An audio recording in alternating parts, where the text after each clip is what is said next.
My mom, Nga Tu Win, was born in Vung Tu. She's the third out of 7 children. Her mother and my grandmother, Ha, was a divorced, single mother.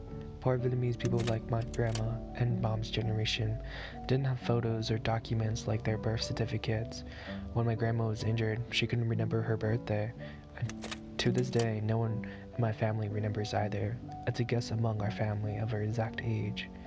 Half of her siblings had different fathers. Her father was an American GI soldier that she would never meet or know.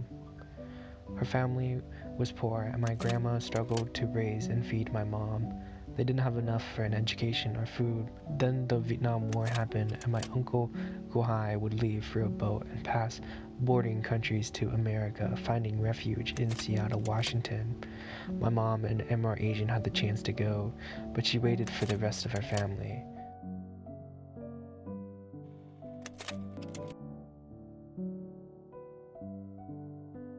I was told by my mom, a lot of Americans and other South Vietnamese people that they were saved by Americans. We were the good refugees and immigrants. Mà mẹ cách nhớ ở có Việt Nam không? Hồi mẹ cách nhớ nhưng người Mỹ nói cho mình biết nhớ Việt Nam sao thôi. When the war happened, she was young, and she was 16 when she was in America. How could she, or I, even America, be reliable narrators? I was born in Tacoma, Washington, and like my mom, I didn't have a lot of childhood photos. We were poor and moved around a lot. It was a privilege to remember, either due to trauma or something entirely else. I don't remember anything before I was 8, just like how my grandma doesn't remember her birthday. My memories were preserved by the home movies and stories told by my mom. My memory of Vietnam is secondhand, given to me by my mom. The sprinkles of Vietnamese culture was by the parties my parents had, but so much of it was forgotten. I had to ask my mom, and despite our differences, these memories are what connected us. Mẹ làm gì cho chay quyện vậy? Mà khách tới nhà thì mẹ nấu mấy cái món nào mà người ta thích ăn á, thường thường mẹ nấu là đồ Việt Nam có, đồ Mỹ có. Đó, mẹ làm thêm mấy đồ Việt Nam, chả giò, gỏi cuốn. Đó, hoặc là mẹ nấu phở. If you know any good Vietnamese person, they are probably looking for any good chance to party and socialize. I remember my extended family and family friends visiting the house, drinking Heineken beer, smoking cigarettes, dining on snacks and junk food made by the wives, and gossiping about their children. They would all join together to watch Paris by Night. Paris by Night was born out of French diaspora as the Viet Kieu, or the Vietnamese born overseas. There wanted to fill the void of Vietnamese culture there. It was a phenomenon that was widespread in America and Vietnam and would teach the Viet Kieu about Vietnamese culture through music, performances, skits, and reenactments. Despite being in America, my mom still tried to connect with Vietnamese music through our local Viet district, 38th Street. Kiếm đâu mấy bên nhạc có lâu vậy?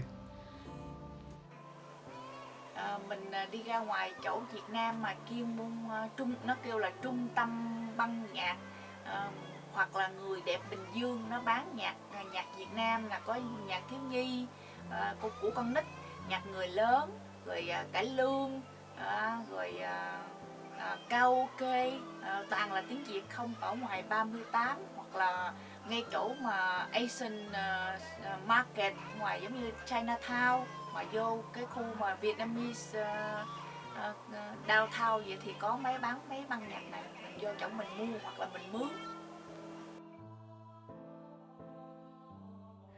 As I grew older, family grew apart. Outside of family gatherings, I felt pressured to be American. I felt displaced as someone that was the few, if not only, Vietnamese Americans in school. 38th Street, Lincoln District, or Viet Thanh was one of the few places that I could be Vietnamese. It was a cornerstone to my family for groceries, sending money back to relatives, and getting herbal teas. I couldn't always be there, when most of the time I had to be in predominantly white spaces.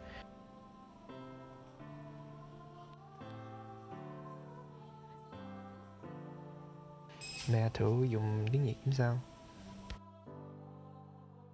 Lúc mà con của mẹ còn nhỏ đó thì mẹ có mua một cuốn sách ở bên Việt Nam là giống như là quy school vậy đó, học alphabet là học A B C gì đó, rồi ghép dần vô. Về nhà mẹ dạy con của mẹ biết đọc biết viết biết đánh dần, rồi hoặc là lúc mà em bé đi sửa soạn đi ngủ á, thì mẹ hát mấy bài hát gu cho em ngủ, đó là ầu. I think my mom saw these struggles of raising us in America and tried to retain our roots by teaching us the language. At least we could share the sounds and tongues of Vietnamese. Despite our efforts, my mom and I revised ourselves to be more American and to assimilate better into the culture. When I was younger, I despised my mom for being ignorant and keeping me ignorant about American music. I had a major case of FOMO, but maybe that ignorance was a bliss.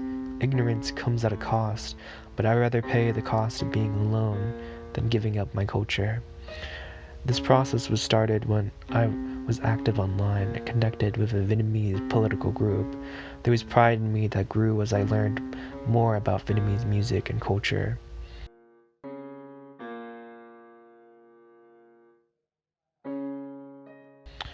No one has exact photographic memory. The truth of remembering is that we write our memories each time. It becomes a telephone game of remembering what's what. I had to re examine Paris by Night.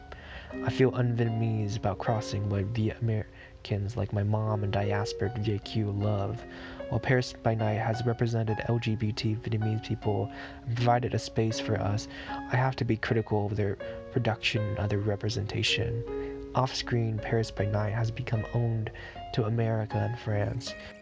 We let ourselves fall into the spell of amnesia and forget what America has done to us. Paris by Night participates in revising our history like America and France. Paris by Night has a nostalgia for a past that wasn't there.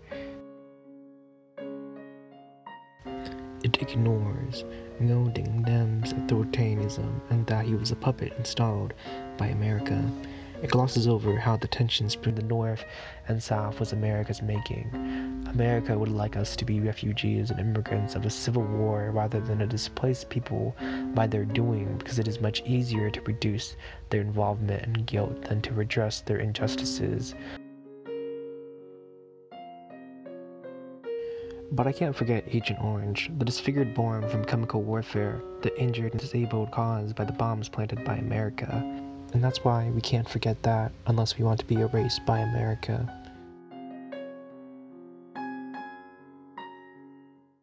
The memories suppressed by trauma within our bodies is still there. I recovered when I can, though remembering has hurt. I've healed from misremembering what America has taught me. That part of me that was missing has been filled, and there's less between my mom and I. Even though I was born in America, I didn't feel like I could choose my mom in Vietnam, but I think I finally do.